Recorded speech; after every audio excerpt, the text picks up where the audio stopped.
Meu nome é Maurício Matos, sou professor do IAC, coordenador do Grupo de Pesquisa Epistemologia da Subalternidade no Cinema Brasileiro Contemporâneo. Propomos essa mesa nesse evento com o objetivo de divulgar os trabalhos do grupo.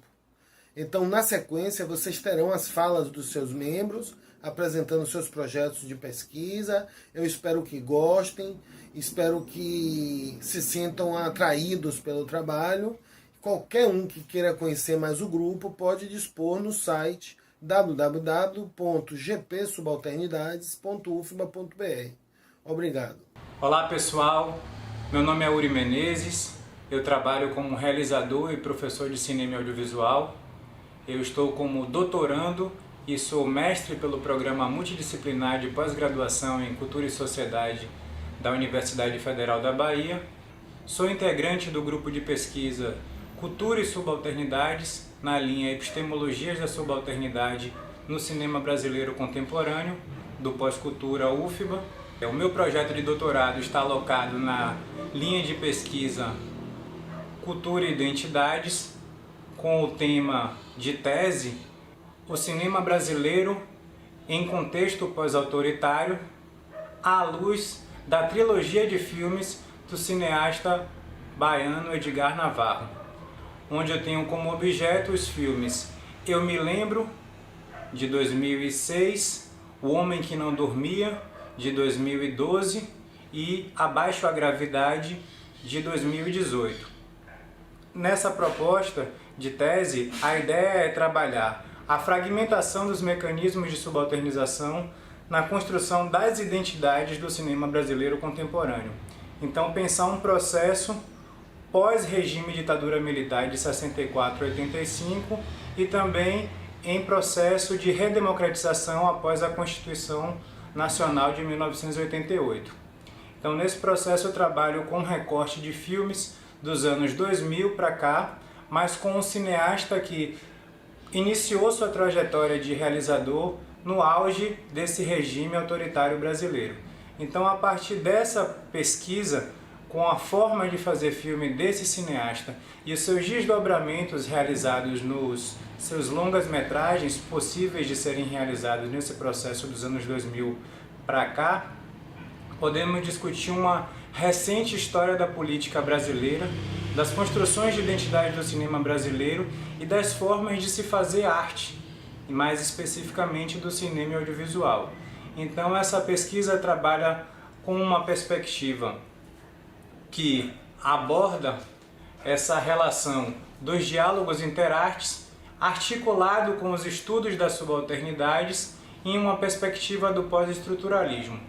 Com isso eu trabalho com autores como Foucault, Deleuze e Derrida e também o James Williams, que faz uma leitura desses outros autores que eu citei.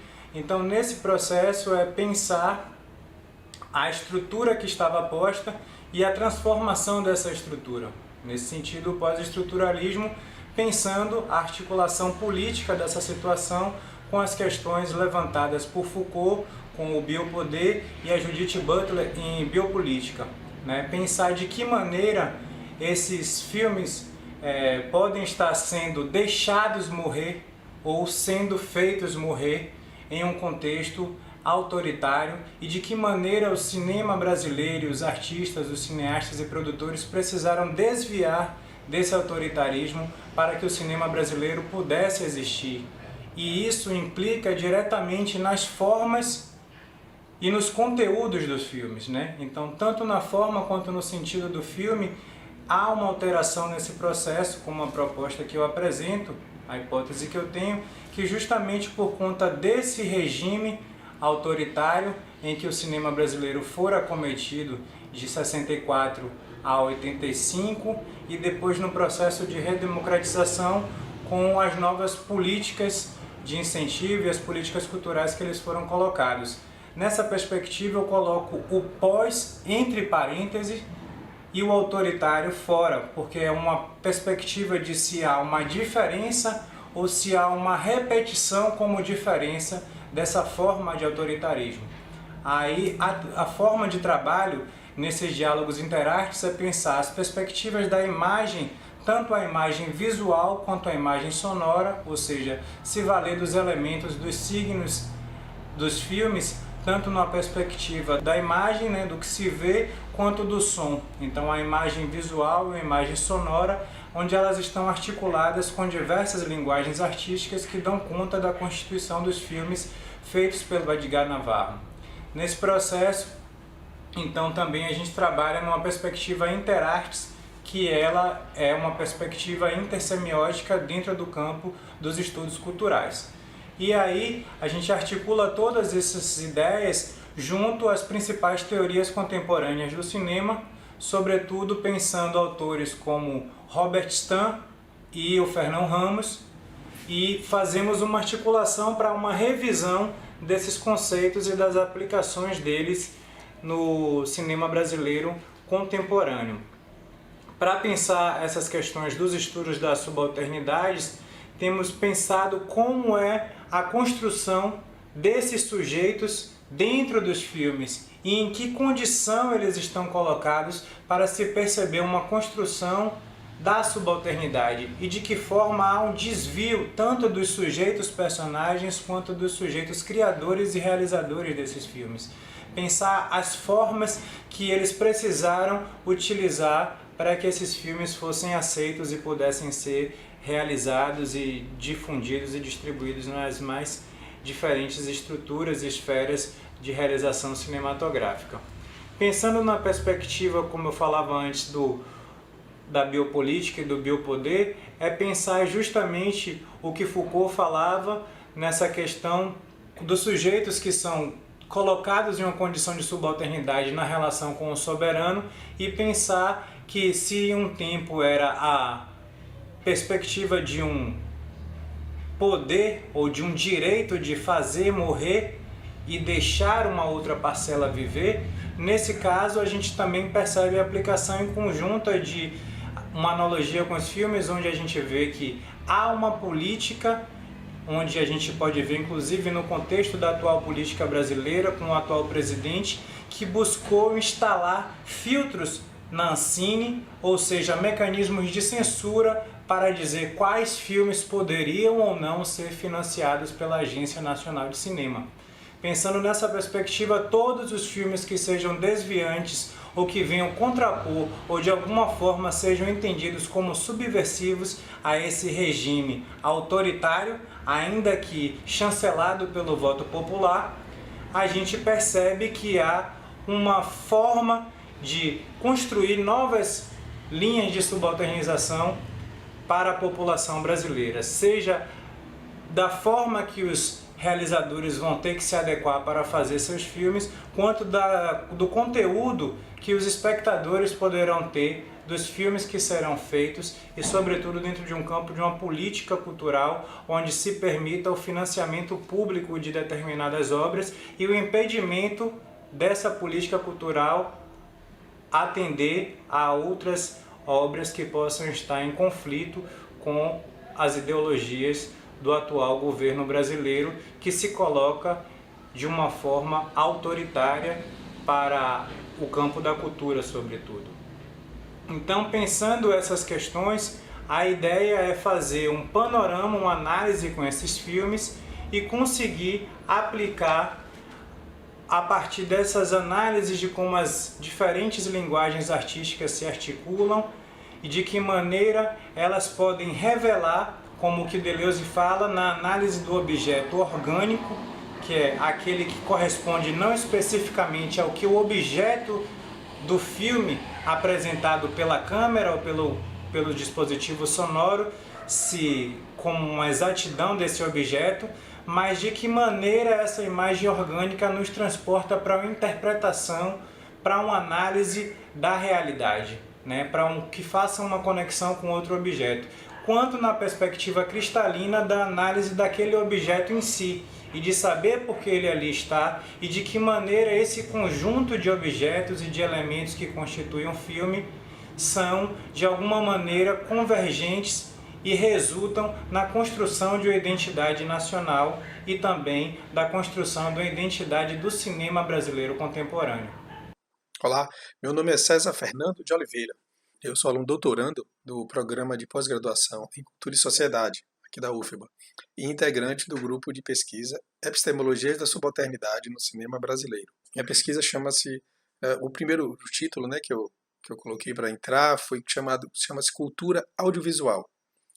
E a proposta é fazer uma análise crítica de 3 filmes, né, ou seja, procuro estudar o cinema brasileiro, 3 filmes nacionais, 3 filmes de um diretor chamado Adirley Queiroz, lá de Brasília, mais precisamente na Ceilândia, que é a região onde ele mora e produz esses 3 filmes dele.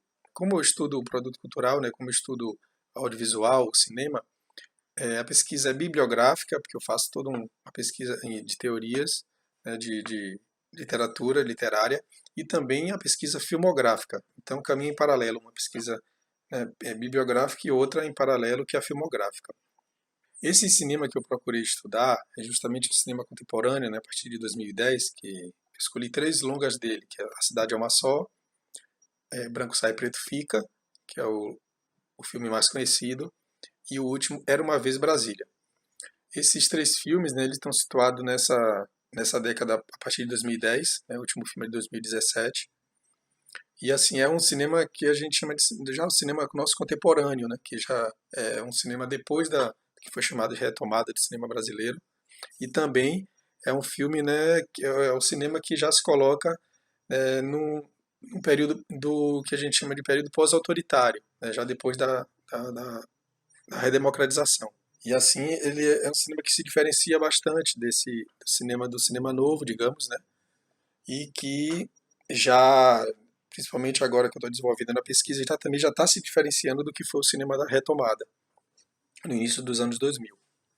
Tem todo um contexto histórico, né, político, que para poder esses filmes surgirem, que principalmente baseado nesse período aí, entre 2000 e 2010 até 2015, que é no período do governo Lula, governo Dilma, em que houveram muitas políticas de incentivo à produção, né, que acabou ajudando cineastas fora do eixo, né, cineastas que não eram do Rio, São Paulo, a desenvolver seus trabalhos, principalmente cineastas também que eram da periferia, ou que, né, acabavam filmando à margem, né, desse grande mainstream aí que a gente chama.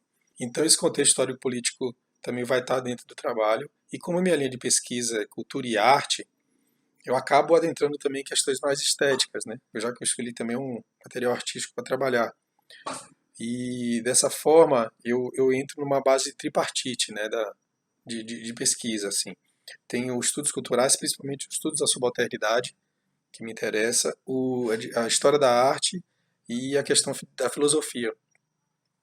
E assim, eu trabalho com agora no desenvolvimento da pesquisa, né, que entrei em 2019, já tem um ano que eu estou desenvolvendo o trabalho. Eu entrei com o título de Cultura Audiovisual e agora eu já estou trabalhando com a ideia de cultura e visualidades. E nesse título de cultura e visualidades, eu estou trabalhando com alguns conceitos, principalmente baseado em questões pós-estruturais desenvolvidas por Foucault, e eu utilizo muito um conceito dele chamado descontinuidade. E aí trabalho com essa ideia de uma descontinuidade, de um saber visual e de uma visualidade. E aí como esses 3 conceitos, né, vêm se desenvolvendo no decorrer da história, e utilizando esses 3 filmes, né, principais para poder fazer essa análise crítica, né, e pensar cultura e sociedade. Esse embasamento teórico caminha em paralelo com, ao mesmo tempo, essa pesquisa fílmica. E os filmes, né, acabam funcionando também como instrumentos para pesquisa. Porque como eu penso nessa ideia de saber visual, o filme ali não é só objeto na pesquisa, mas ele também acaba vindo como um instrumento, né, para poder a gente pensar o saber visual. E o porquê que a subalternidade me interessa, né? Porquê que me interessa esses filmes que exploram, né, questões periféricas, esse operador né, periférico, e o operador também que vem chamado de decolonial. Porque assim, como o filme é realizado e pode trazer uma modulação dessa visualidade, que é como eu chamo, como ele modula essa visualidade e traz questões novas para a gente, né? Ou seja, como ele traz uma contravisualidade para a gente, que é fora daquele padrão, né, da visualidade do meio hegemônico ocidental que trazia antes. Então me interessa isso. Como esses três filmes trabalham, né, a subalternidade por esse viés contravisual e como eles incorporam essas questões culturais na narrativa. Basicamente, a pesquisa caminha nesse sentido, né? Sendo que aí eu vou ter aí que eu estou tendo que fazer um aparato, né, que eu consiga falar do filme, né, falar de questões de dentro do filme e ao mesmo tempo também falar de questões de fora do filme. Então, principalmente, né, nas pesquisas, nas discussões do nosso grupo, a gente sempre traz, né, para esse ponto, como a gente falar, né, de questões de dentro do filme e ao mesmo tempo de fora do filme. E o que me interessa é essa visão que não é, né, dos vencedores, ou essa visão que não vem dessa visualidade, né, que seria do, do ocidental hegemônica. Como trazer essa contravisualidade desses outros trabalhos que caminham, né, nas margens, né, ou na periferia. Isso é o que mais me interessa nesse trabalho. Olá a todas e a todos, eu me chamo Murilo de Andrade, eu também faço parte do grupo de pesquisa em epistemologias da subalternidade no cinema brasileiro contemporâneo. Eu sou formado em comunicação social, com habilitação em relações públicas pela UNEB e hoje eu faço mestrado no programa multidisciplinar de pós-graduação em cultura e sociedade, o Pós-Cultura, aqui na UFBA. Bom, dentro das discussões do grupo de pesquisa, também no meu projeto de pesquisa, no mestrado, eu abordo o cinema indígena, mais especificamente filmes que não só tragam a temática indígena, as temáticas indígenas, mas também filmes que sejam produzidos ou coproduzidos por indígenas. Dentro da história do cinema brasileiro, eu busco situar a minha abordagem num contexto pós-cinema novo, entendendo que o cinema indígena ele guarda alguma relação, algumas referências com o movimento cinema novista, mas entendendo também que o cinema indígena tem suas características próprias, que fazem, né, desse movimento um movimento também original, no sentido de que o cinema indígena também inaugura, né, um novo movimento, uma nova perspectiva dentro do cinema brasileiro, falando especificamente aqui no contexto do nosso país. Eu adoto também como marco para o surgimento desses movimentos do cinema indígena no Brasil o surgimento do projeto Vídeo nas Aldeias, que surgiu lá, que apareceu lá na década de 80, lá em 1986. E o projeto se não o pioneiro, né, nesse sentido, um dos primeiros projetos que buscam levar para as comunidades dos povos indígenas a possibilidade de realização de filmes, né? E esses filmes, esses produtos audiovisuais, eles servem, né, eles possibilitam o fortalecimento de suas identidades culturais e abordagem de questões que lhes são muito importantes, né, como questões territoriais e o cotidiano ali, de como é a vida, como são as práticas culturais desses povos e o que eles estão vivendo, né? Representar também os problemas que eles têm e que eles são mais urgentes, né? E também, por outro lado, a questão audiovisual, né?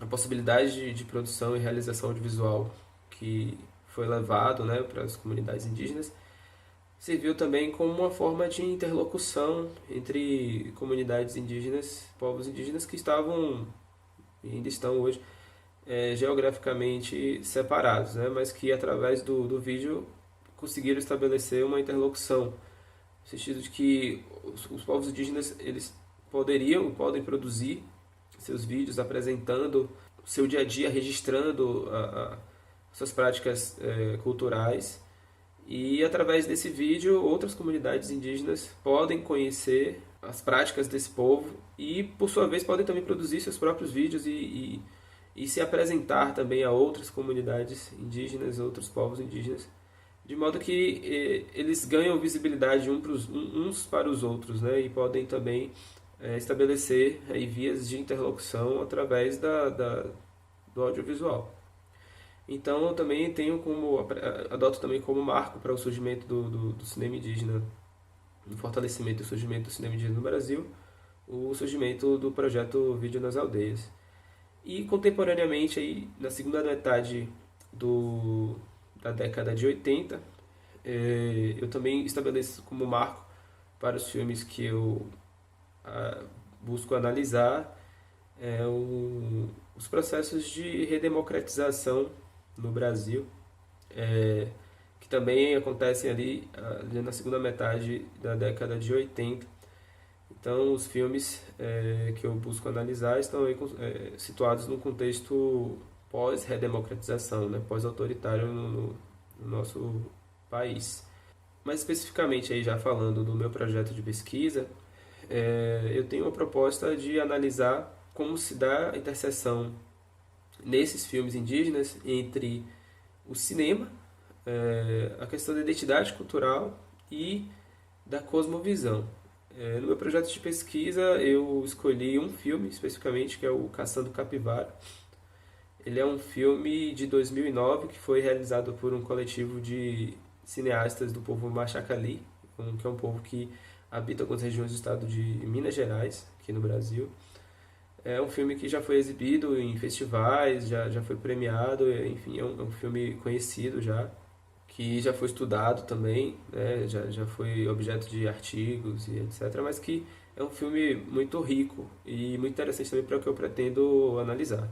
Então, o meu projeto de pesquisa busca analisar essa interseção entre cinema, identidade cultural e cosmovisão, a partir de uma perspectiva decolonial também, sobre o filme, no caso, Caçando Capivara, entendendo que os filmes indígenas eles também são meios para desconstrução, né, de uma ideia colonial sobre os povos indígenas, que sempre os coloca num passado, né, os aprisiona sempre num passado histórico que lhes atribui um atraso civilizatório ou constrói estereótipos desses povos que sempre os folcloriza, né?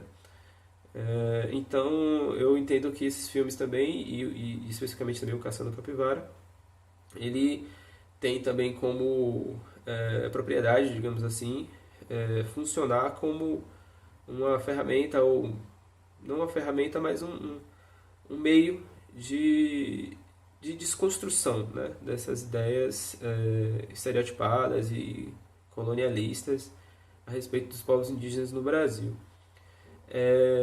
Eu busco analisar os filmes rituais, né, que são filmes que são registro de rituais, práticas culturais dos povos indígenas. Nesse caso, especificamente no projeto de pesquisa, é o Caçando Capivara, que é um filme que busca registrar uma prática ritualística do povo Machacali, que é a caça da capivara, que segue sendo mantida até hoje, né? Mesmo nos dias de hoje. É uma prática que resiste nos dias de hoje, onde ali no espaço onde o ritual se desenvolve, né, da caça da capivara, é um espaço que já foi deteriorado, digamos assim, um espaço natural que já foi deteriorado, já foi ocupado por empreendimentos latifundiários, né, enfim, já foi tomado por propriedades privadas, etc. Então, como esse ritual resiste ainda hoje nesse contexto, né, histórico, enfim, e das dificuldades que tudo isso impõe à prática ritualística do povo Machacali.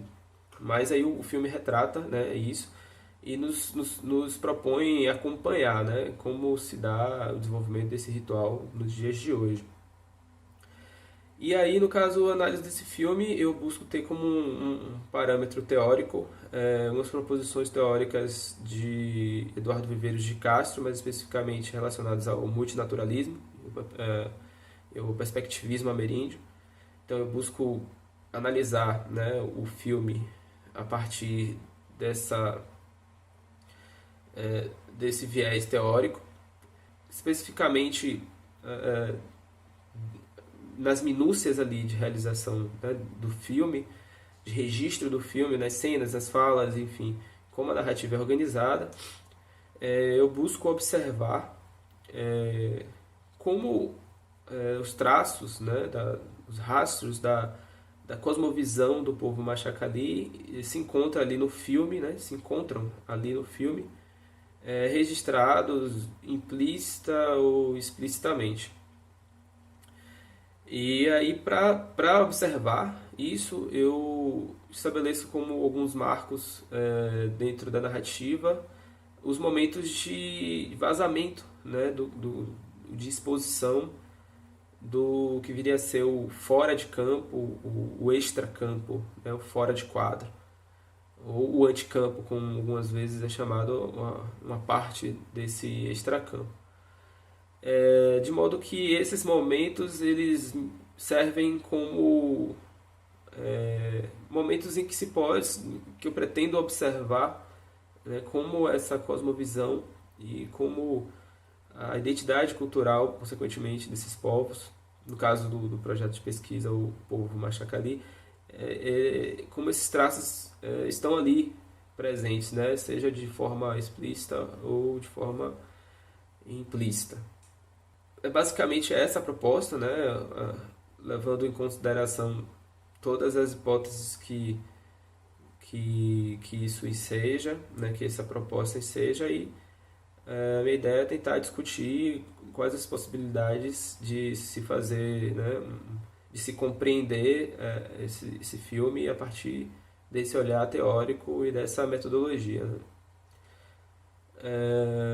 Bom, e aí para fechar, eu acho que essa proposta de análise, né, de estudo também das realizações indígenas no grupo de pesquisa, elas buscam também legitimar e inserir o cinema indígena também como cinema brasileiro, né? E dentro dessa ideia da subalternidade, né? E como a subalternidade ela está colocada, digamos assim, dentro das produções representadas, situadas dentro das produções do cinema brasileiro contemporâneo, eu acho que é interessante observar também como o cinema indígena tem contribuído para que essa subalternização, né, digamos, dos povos indígenas, ela seja desafiada em certos aspectos e que mesmo estando, né, numa situação de subalternos, né, os povos indígenas eles procuram exercer o seu direito de voz e de se representarem, né, não serem representados somente através dos estereótipos dos não indígenas, mas que eles possam também exercer o seu direito de representar, né, a si próprios e enfim, contar suas próprias narrativas, contar suas próprias histórias. E dentro do grupo de pesquisa que analisa o cinema brasileiro e as formas de se entender a subalternidade representadas nesses filmes, acho que cabe ser interessante inserir também o cinema indígena, né, como um objeto rico e interessante de estudo, de análise. É basicamente isso, né, o que eu queria apresentar aqui para vocês. Eu gostaria de agradecer a oportunidade de estar aqui apresentando um pouco do meu projeto, das minhas propostas de estudo e da minha participação no grupo de pesquisa, e desejar a todos aí um bom proveito das mesas, enfim, de tudo que o Congresso da UFBA, Congresso Virtual da UFBA 2020 tem para nos trazer aí de muito interessante. Enfim, agradecer a todos e até a próxima.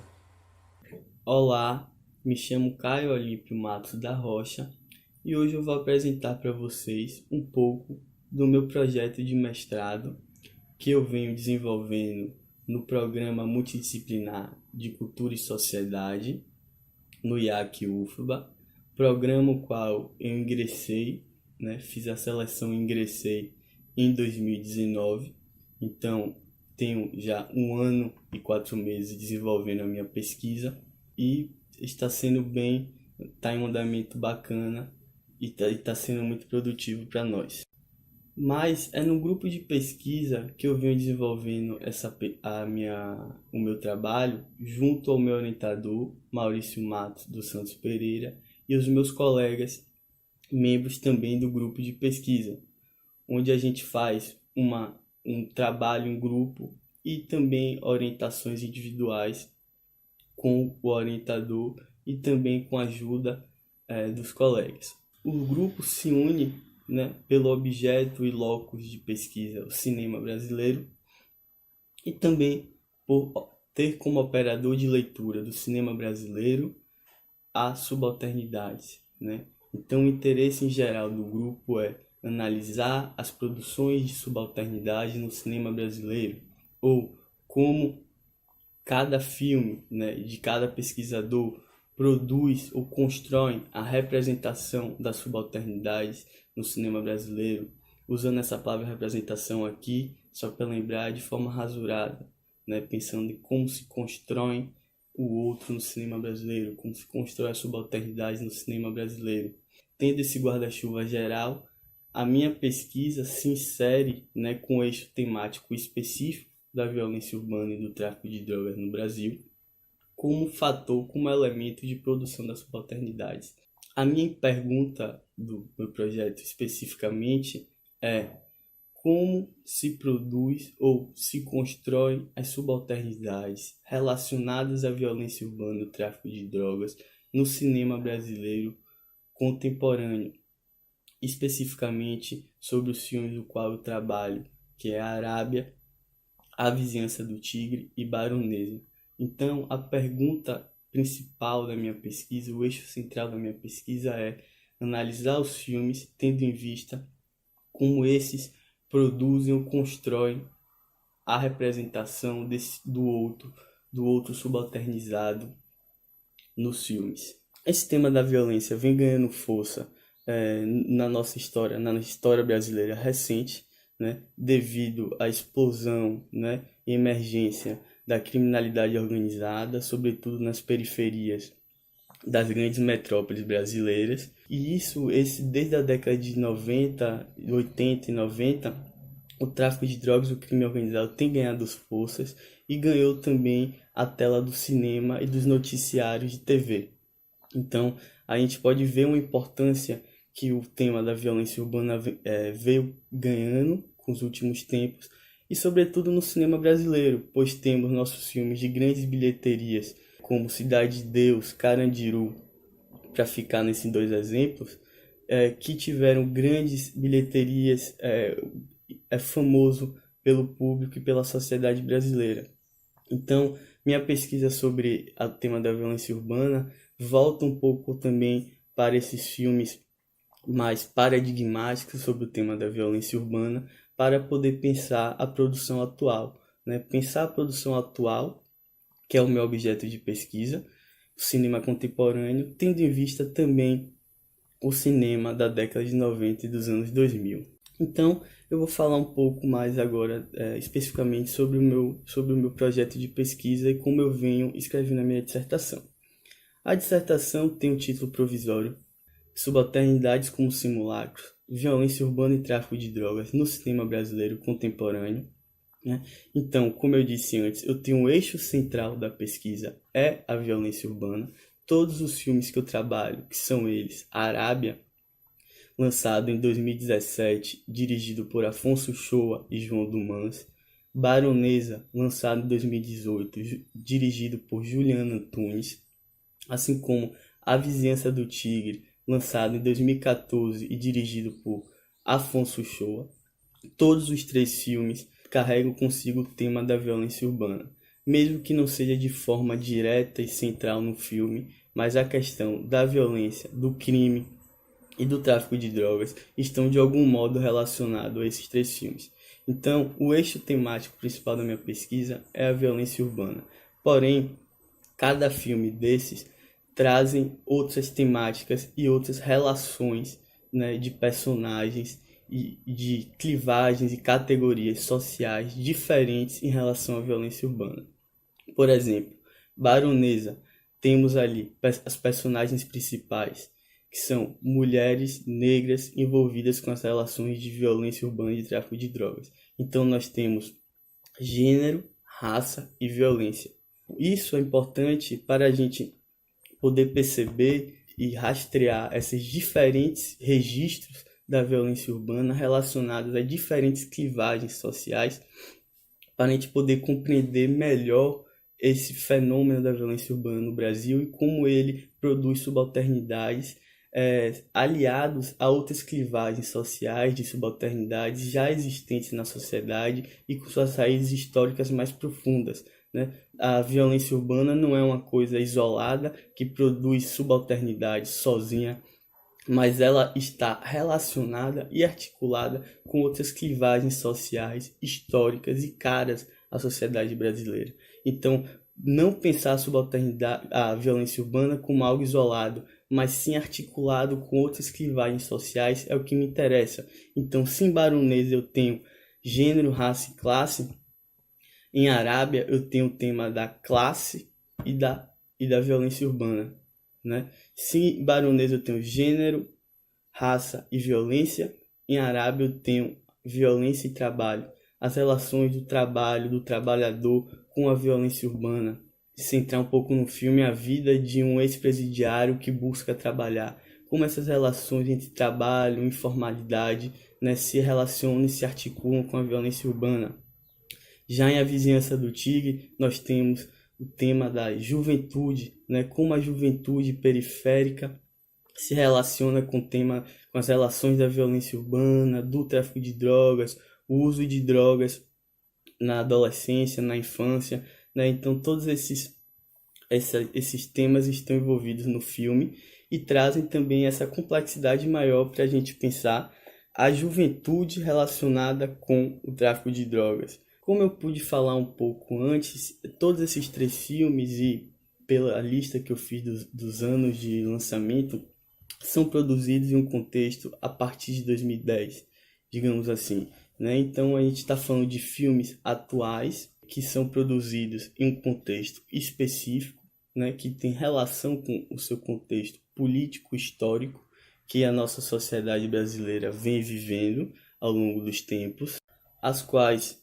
sobretudo, podemos ver mudanças nas maneiras de realização cinematográfica, mudanças nas maneiras de captação de recursos e financiamento do cinema, né? Se a gente for para pegar os filmes Cidade de Deus e Carandiru, né, sobre a violência urbana, que foram produzidos na década de 90, início dos anos 2000, vamos ver um formato de produção e de captação de recursos bem diferente do cinema que eu estou trabalhando, esse cinema mais atual, um cinema que roda, que circula mais em festivais, um cinema que a gente pode chamar também de universitário, pois são estudantes de curso de cinema, né, que se formam e após sua formação estreiam com seus primeiros longas-metragens, né, a partir de incentivo público, a partir de editais de financiamento público, não estão relacionadas com a lei de incentivo,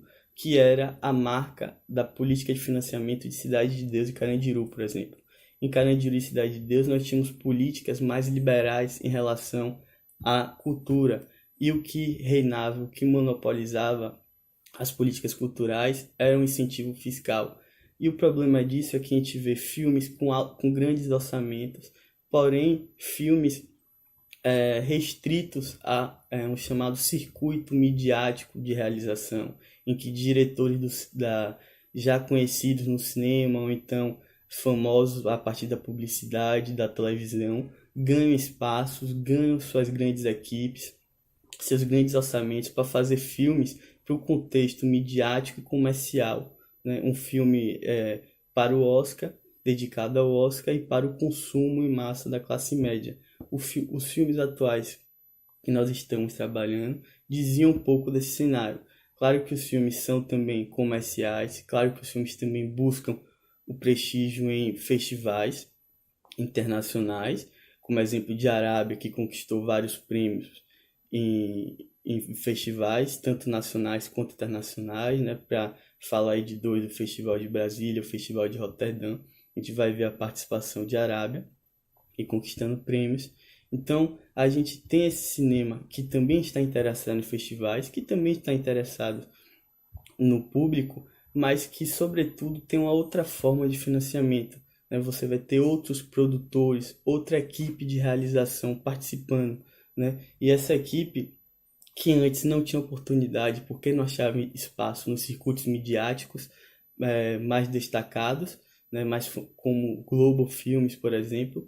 Agora, a partir das novas políticas culturais, a partir do governo Lula e Dilma, vamos ver a iniciativa de projetos culturais de baixo orçamento, incentivando a festivais e competições universitárias entre novos cineastas, abrindo portas para novos cineastas e cineastas fazerem os seus filmes. Como a partir dessa breve apresentação vocês podem notar, a metodologia de pesquisa que eu venho trabalhando no meu trabalho não busca apenas uma análise estética ou da imagem visual dos filmes, né? Mas uma análise pós-estruturalista, né, do discurso, que eu utilizo autores pós-estruturalistas como Foucault e Deleuze para pensar uma análise do filme que entre e saia do filme, que possa abordar o filme relacionado ao seu contexto histórico, relacionado às estruturas de poder e políticas que tornam possível historicamente o filme acontecer. Então, por isso a ênfase também nas políticas culturais, nas mudanças políticas históricas entre a década de 90 e os anos 2010 são muito importantes para nós, para a gente poder analisar o filme não só esteticamente, mas politicamente, a partir de seu contexto histórico, o que torna possível esse filme emergir na história. Não é por nada que ele está ali, e as diferenças que ele pode trazer em relação aos filmes passados tem muito em relação ao seu contexto e o momento histórico que ele aparece. Então, a nossa análise aqui no Cultura e Sociedade e também no grupo Epistemologia da Subalternidade entrar e sair do filme, fazer uma análise política e estética sobre os filmes e as visualidades, de modo a pensar as relações de poder e as produções de subalternidades no discurso. É isso. Obrigado. Olá pessoal, tudo bem? Eu me chamo Marcos Antônio Neves dos Santos, sou doutorando pelo Programa Multidisciplinar de Pós-Graduação em Cultura e Sociedade da UFBA e sou integrante do grupo de pesquisa de Epistemologias da Subalternidade no Cinema Brasileiro Contemporâneo, que tem como líder o professor doutor Maurício Matos. Eu sou orientando desse professor também. A minha pesquisa está voltada para a construção imagética dos espaços das cidades do Recife através das lentes do cinema feito em Pernambuco. Uma análise do processo criativo de cineastas Cláudio Assis, Kleber Mendonça Filho e Marcelo Pedroso. Perceba que eu falo dos espaços das cidades. Eu coloco tudo isso no plural porque eu levo em consideração a multiplicidade de cidades e a multiplicidade de espaços que existem nessas cidades do Recife, nessas mostrações. Então, eu parto do princípio de que a cidade que é feita, que é mostrada por Marcelo, vai ser diferente da de Cláudio, que vai ser diferente da de Kleber. O verdadeiro intuito é compreender como se dá a construção imagética dessas cidades através dos processos criativos desses cineastas. Então, eu estou intuindo que diferentes processos criativos vão reverberar em diferentes construções imagéticas dessa cidade. Estou intuindo mais que essa construção da cidade ela também se dá através da construção dos afetos. E podemos dizer que essas cidades elas também são de diferentes tipos, de diferentes relações de poder e de diferentes níveis de subalternidade, assim por dizer. Mas antes eu gostaria de voltar um pouquinho no tempo e falar que Pernambuco ele já vai completar quase 100 anos de cinema, né? E que nós tivemos diversos ciclos, assim como o ciclo do Recife na década de 20, em que esse ciclo era muito mais voltado para uma construção de produção de documentários, para uma produção de filmes de enredo, que eram assim que se chamavam os filmes de ficção, e que esse cinema dentro da cidade do Recife, dentro do estado de Pernambuco, ele surge a partir de uma proposta de modernização da cidade, em que o governador do estado de Pernambuco, na época, convida um documentarista italiano, Ugo Falangola, o Falangola, como alguns chamam, para fazer um documentário chamado A Veneza Brasileira. Era uma necessidade de mostração, de modernização dessa cidade do Recife. Então, o que melhor do que uma arte moderna para mostrar uma cidade moderna? E a partir disso foi desenvolvido o ciclo do Recife, com vários filmes, como A Itália da Praia, Jurando Vingar, A Filha do Advogado. Mais tarde esse ciclo conhece o seu fim, a partir do cinema falado, né? E a gente não conseguiu alcançar, então teve o fim o ciclo do Recife, que era um cinema mudo. Nos anos 30 tivemos alguns filmes, algumas tentativas de filmes, como O Coelho Sai, que teve um certo sucesso, mas o ciclo mesmo, outro ciclo, vai acontecer nos anos 70, que é o ciclo do cinema Super 8. E aí nós vamos ter nomes como Jomar Muniz de Brito, como Fernando Spencer, né, realizando não só documentários que vão ser feitos, mas como filmes que não são necessariamente de enredos, mas como uma construção estética e com propostas artísticas diferentes, vamos assim dizer. Obviamente, depois, no final dos anos 80, a bitola vai ficando mais cara e o ciclo ele vai tendo seu fim. As coisas são mais complexas do que eu estou colocando aqui, mas é só um rápido panorama que eu estou traçando, para poder chegar no que a gente chama de a retomada do cinema pernambucano ou o novo cinema pernambucano. A retomada desse cinema pernambucano, ela não se dá de uma maneira única em Recife, né, ou em Pernambuco. O Brasil está vivendo um momento da sua retomada do seu cinema brasileiro, que assinala com o filme Carlota Joaquina, Princesinha do Brasil, acho que de 1995. Em 97, nós teremos em Recife o filme O Baile Perfumado, que é o que marca a retomada do cinema pernambucano. Essa retomada ela não vem do nada, né? Então, diversos cineastas, diversas pessoas já estavam se juntando em Recife e produzindo curtas-metragens, né? Existia também um movimento, eu estou falando da construção da cena artística da cidade, o movimento Mangue Beat, e que essas pessoas que faziam cinema se juntavam com o pessoal do Mangue para realizar videoclipes, e o pessoal do Mangue, por sua vez, fazia trilhas sonoras para esses filmes. Então, antes mesmo, curtas-metragens como Texas Hotel, Cachaça, Detsa Lero Lero, Chá, eram curtas que estavam sendo feitos em Recife pelo pessoal que se intitulava Van Retrô, que era a vanguarda retrógrada. Era um grupo de afetos que era oriundo da Universidade Federal de Pernambuco, de garotos, né, e garotas que se juntavam para estudar, para beber principalmente, ler sobre cinema, assistir filmes. Então existia um gosto, uma partilha comum. E que essa partilha é denominada de brodagem, que a brodagem nada mais é do que a partilha por gostos estéticos, gostos políticos, e que as pessoas se juntam em prol da realização, né? Então fazia parte desse Van Retrô Cláudio Assis, Adelina Pontual, Hilton Lacerda, Marcelo Gomes, enfim, muitos dos cineastas que hoje são conhecidos em Pernambuco por ter feito parte desse momento da retomada do cinema pernambucano. O que eu consigo ver, o que é perceptível dentro disso, é que há sempre uma construção imagética da cidade do Recife, desde do cinema, do ciclo do Recife, passando pelo Super 8 e chegando na retomada do cinema pernambucano. Então, eu me debruço principalmente em cima de Cláudio Assis para estudar essa representação.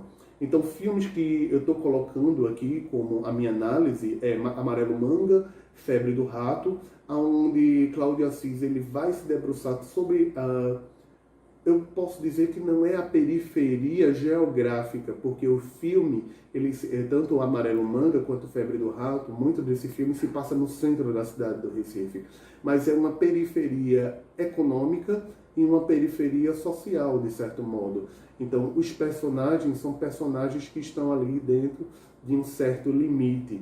O Amarelo Manga vai mostrar essa Recife amarelada. Dentro do próprio filme, fala que não é o amarelo fulgurante do ouro, mas o amarelo das frutas podres, do pus, das doenças. O Febre do Rato, onde se passa também dentro do centro da cidade do Recife, nós vamos ter Zizo, esse poeta marginal e anarquista, né? Então, eu vejo essa cidade de Cláudio Assis como uma cidade bastante periférica e uma cidade do Recife subalternizada mesmo.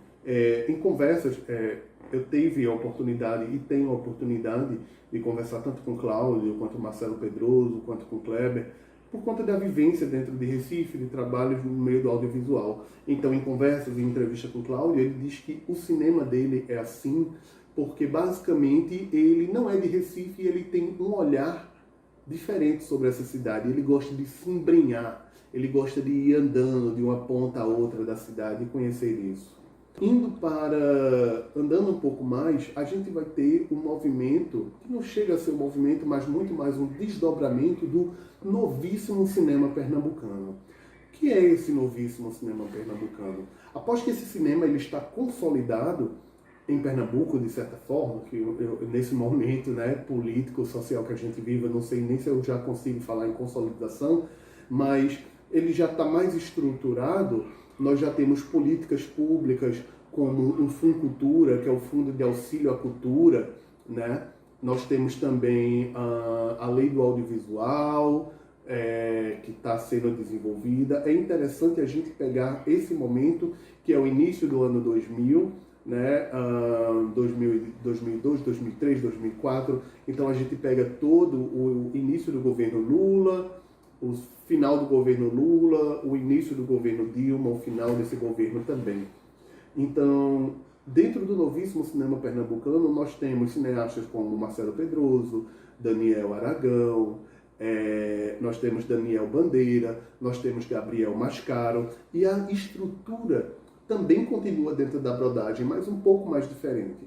Como é que essa estrutura se dá? Através dos coletivos de filmes, que os meninos vão se juntar e vão fazer, por exemplo, produtoras, como a Cinhos, como a Trincheira, né? Então nós vamos ter toda essa construção também do cineclube, da atividade cineclubista.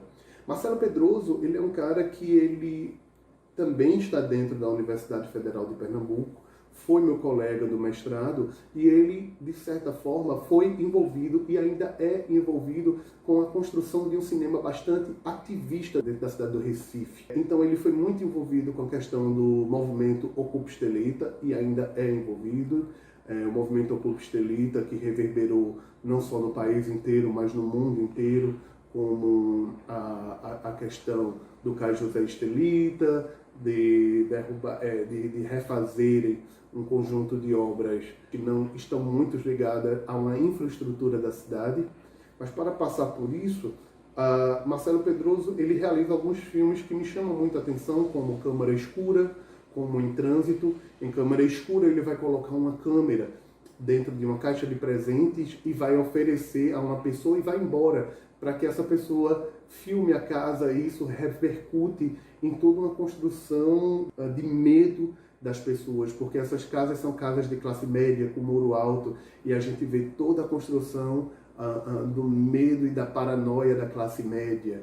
Em Trânsito, ele vai discutir a questão da vivência dentro da cidade e de como se dá essa vivência atabalhoada por um trânsito, e que você também é esse trânsito.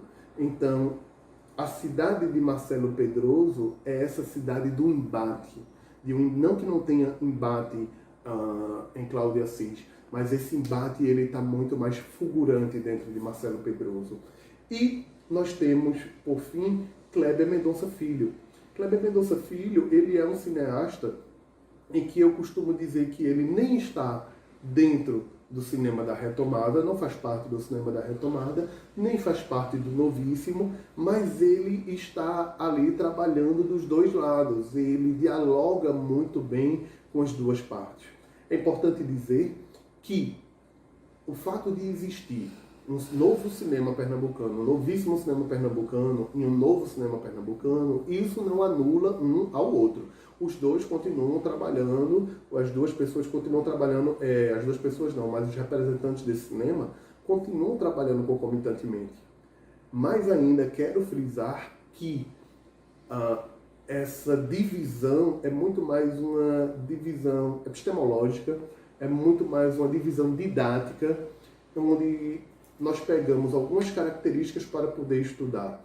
E eu venho me baseando muito no trabalho da pesquisadora Amanda Mansur, que vai falar do cinema de brodagem e que vai falar da retomada do cinema pernambucano. É daí que eu vou tirando algumas dessas considerações, né? Mas voltando a Kleber Mendonça Filho, o filme dele que muito me interessa é O Som ao Redor e Aquários, certo? E a gente vê a construção do cinema de Kleber como um cinema que as narrativas se passam dentro de um ambiente de classe média, em que a gente vê muito bem a questão das problemáticas da classe média. Se passa no bairro de Boa Viagem, tanto O Som ao Redor quanto Aquários. Então, o meu interesse é perceber esses três cineastas e tentar entender como se dá essa construção. A minha proposta para estudar essas questões, ela está dentro da crítica genética, da crítica de processos de criação, de Michael Baxandall, e das redes da criação.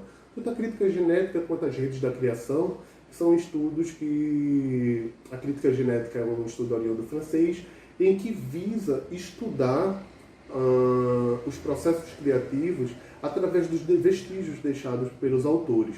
Como assim vestígios deixados pelos autores? Roteiros, análises, a construção de diários de campo, tudo isso são vestígios deixados pelo autor. E se acredita que esses vestígios são indícios da obra, né?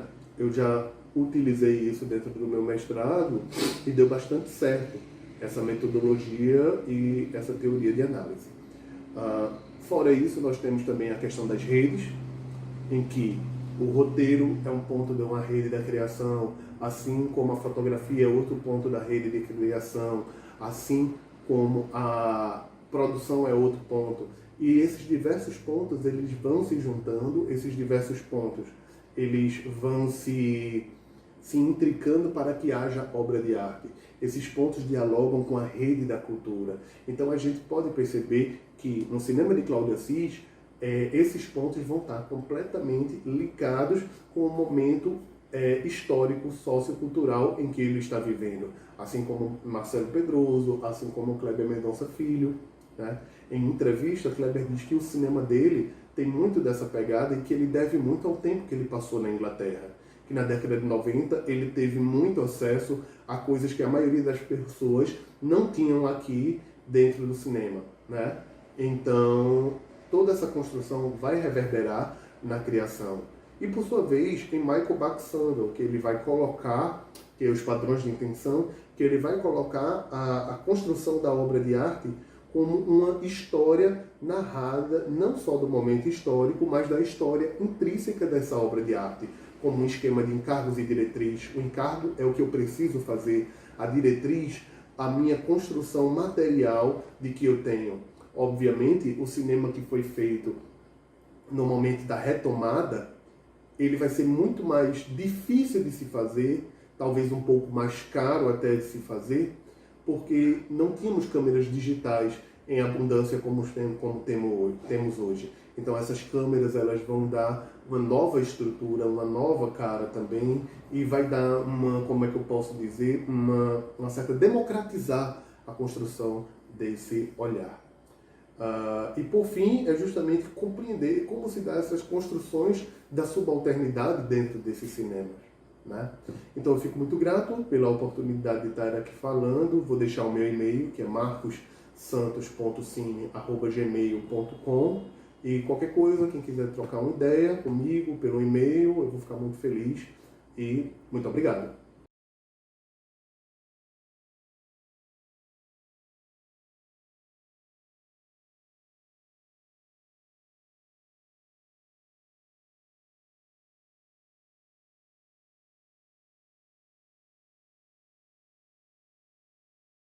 Olá, eu sou Sandra Costa, doutoranda pelo Programa Multidisciplinar de Pós-Graduação em Cultura e Sociedade da Universidade Federal da Bahia e mestre pelo mesmo programa. Integro o grupo de pesquisa Epistemologias da Subalternidade no Cinema Brasileiro Contemporâneo, que tem como proposta dialogar com os diferentes discursos da subalternidade no cinema brasileiro contemporâneo. Observando o cinema enquanto um dispositivo, meu dispositivo produtor de imaginários, verifica-se na história cinematográfica brasileira uma constante de imagens prefixadas sobre as mulheres negras, seus corpos e sexualidades, naquilo que se refere à construção de narrativas excludentes implicadas nos elementos da linguagem audiovisual que acabam produzindo lógicas opressoras.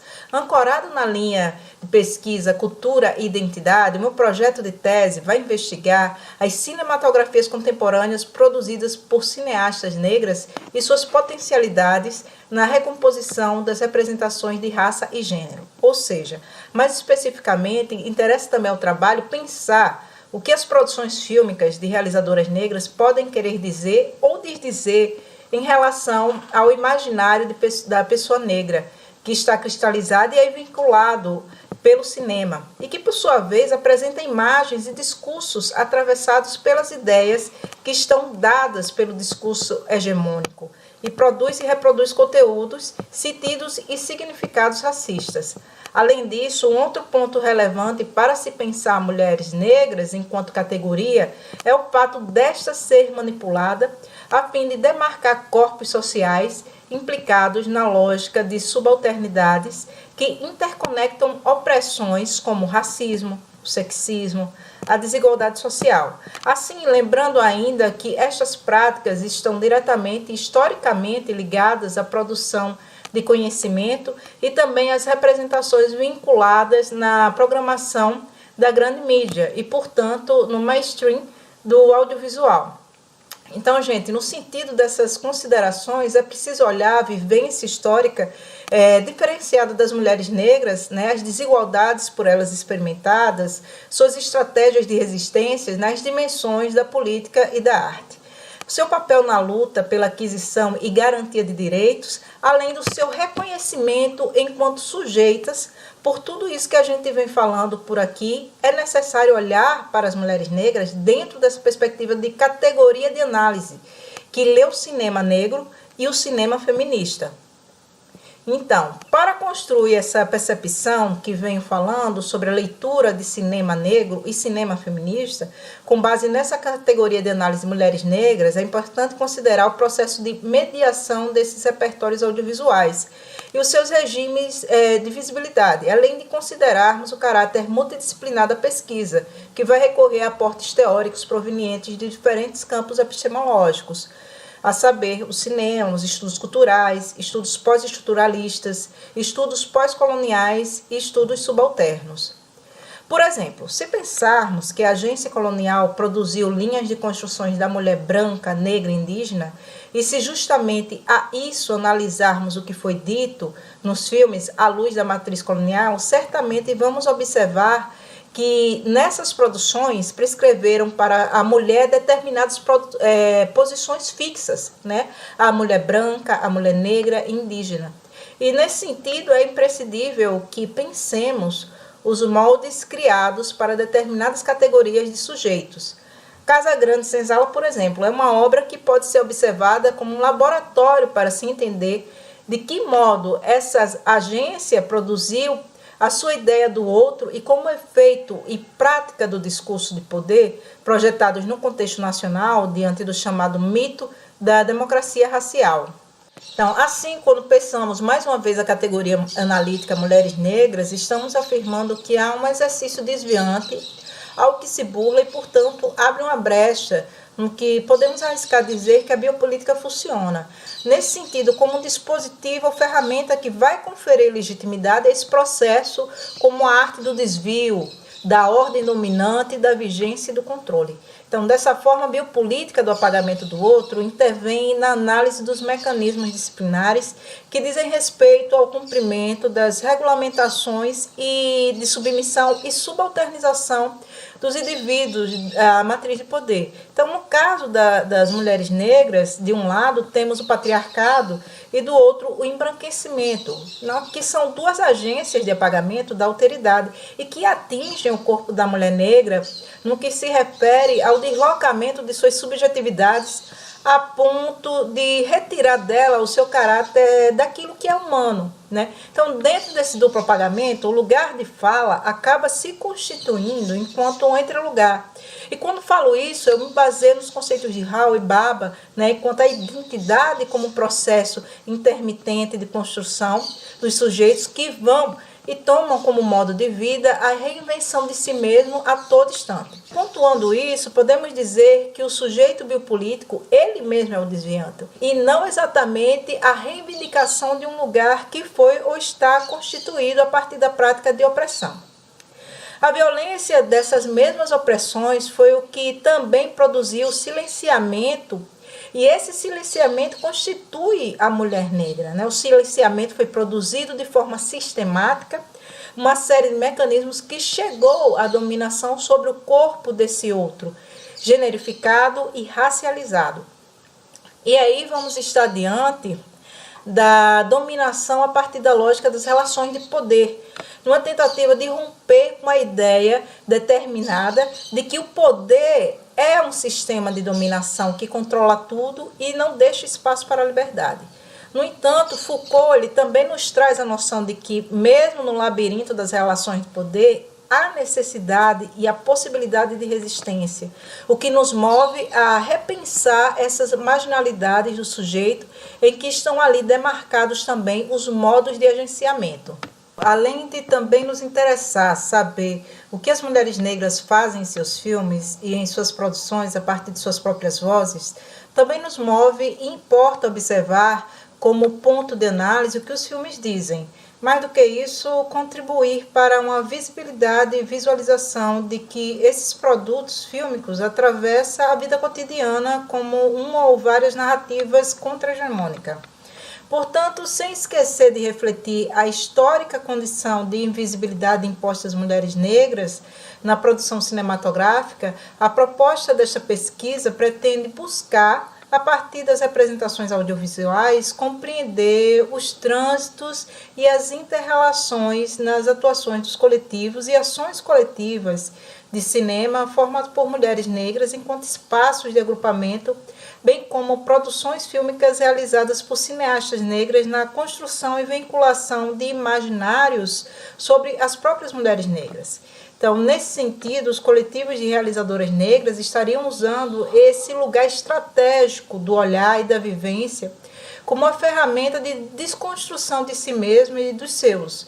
Isso também nos lembra a Patricia Hill Collins, quando diz sobre o lugar marginal em que são obrigadas a ocupar as mulheres negras e de como elas usam essa marginalização como uma ferramenta para tecer um pensamento feminista negro capaz de refletir de modo específico a si mesmas, a família e a sociedade.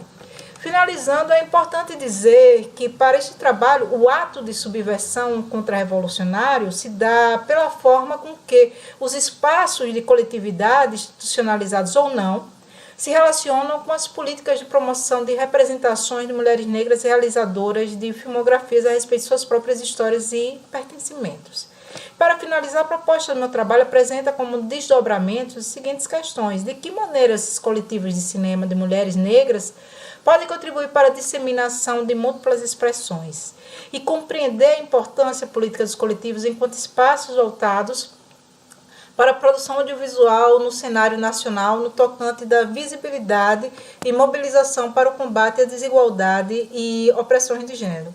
E de que forma as produções de cineastas negras têm sido interlocuções de uma realização fílmica contemporânea comprometida com o debate das relações sociais, capazes de atuar como espaços de militância engajados nas mudanças que contemplem perspectivas não hegemônicas no audiovisual.